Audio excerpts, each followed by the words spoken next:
Business Idioms for Negotiations. Business Idioms Course Lesson 2.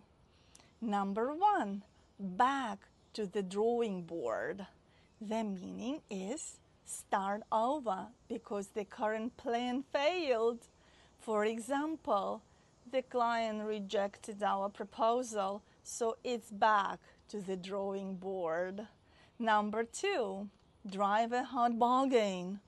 The meaning is negotiate tough terms.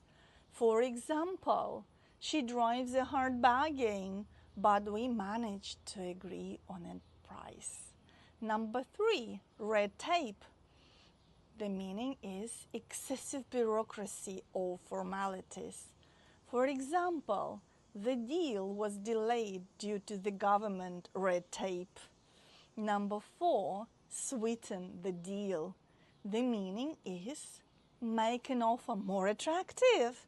For example, we can sweeten the deal with a 10% discount. Number 5, a win-win situation. The meaning is a deal which is beneficial for both sides.